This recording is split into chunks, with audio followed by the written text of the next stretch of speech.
Hey guys, welcome back.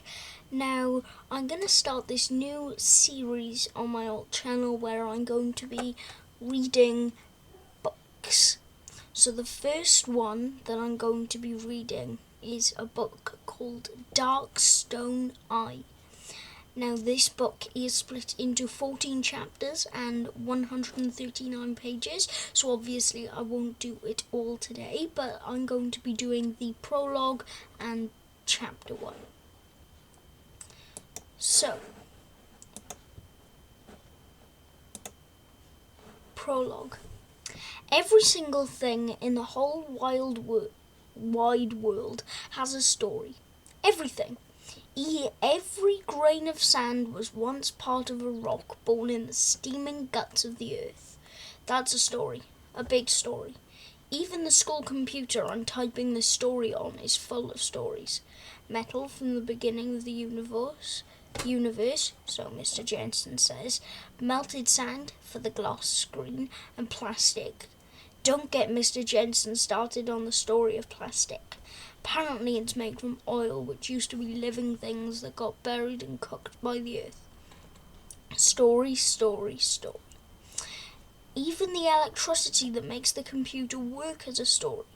Ours comes from a power station fired by coal. Coal comes from the ground, right, but it used to be plants. Moss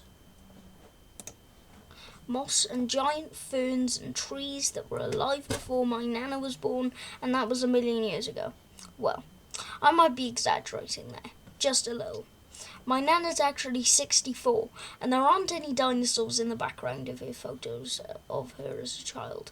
The thing that this story is about isn't the background of the photos of my Nana either, it's in the foreground. Nana says you can see it hanging around her neck in every shot since she was 10 years old. Look closely. Yes, that's it. The pendant. She still wears it. That tiny black eye has seen more of the world than any living thing. There's a story in it.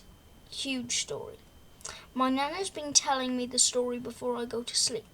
When you're 12, you're supposed to be too old for bedtime stories, but there are some that go on and suck you right in. She's been telling me for a month, and she's nowhere near the end.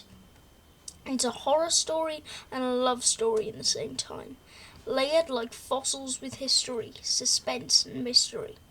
Get comfy. Hang on. Never know where we might end up. Chapter 1. A Stone is Born. It would make sense to start at the beginning, but how far back shall we go? Nana says the stone in the pendant came from a mine in the desert, but it was obviously in the earth for a long time before that. Maybe I should stick to this history that my Nana knows. In her words, the mine where the stone was found started off as an underground house. In the early 1900s, where people rode their horses and carts out into the desert looking for new places to live, there were no trees to build houses from, but they desperately needed a place to get out of the sun. So, they dug in the hard, rocky ground, sweating and toiling until they'd made a shelter. Handmade caves, if you like. One of the early settlers was named Billy Bobby Burton.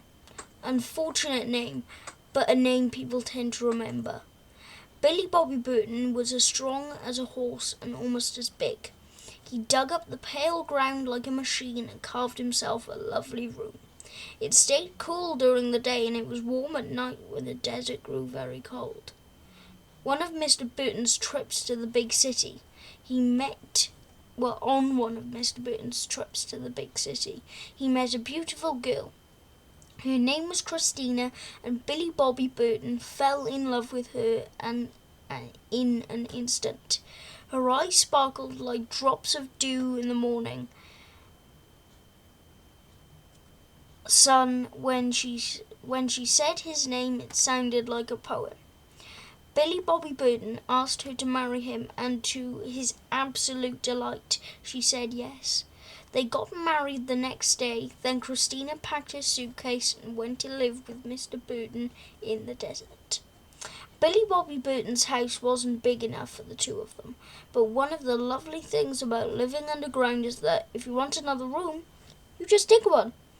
Billy Bobby Burton dug a kitchen where his lovely wife could bake cakes, and a bathroom where his lovely wife could wash in the water he collected from the well, and a bedroom where his lovely wife could sleep. Nana paused and then shook her head slowly. "What?" I asked. "What happened?" While Billy Bobby Burton was putting the final touches to the bedroom ceiling, he uncovered a stone so dark that it looked as though he dug straight through to the night sky between the stars.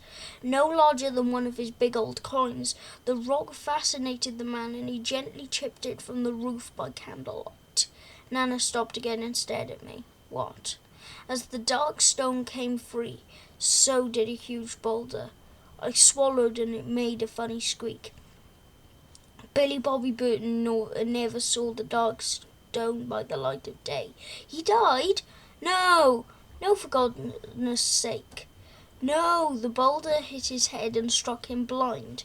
Billy Bobby Burton never saw his beautiful wife again either. I mean, she was in love with a man, so she didn't stray far, but Mr. Burton's eyes never worked again, so you know what I mean." "Yes, of course," I said.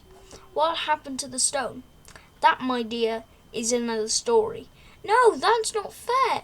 Perhaps, but that's the way of the world. Sometimes it seems unfair. We'll continue the story tomorrow night. But what if you die?" Nana laughed out loud. "I'm not going to die, Ben, I promise." And yes, that again is another story.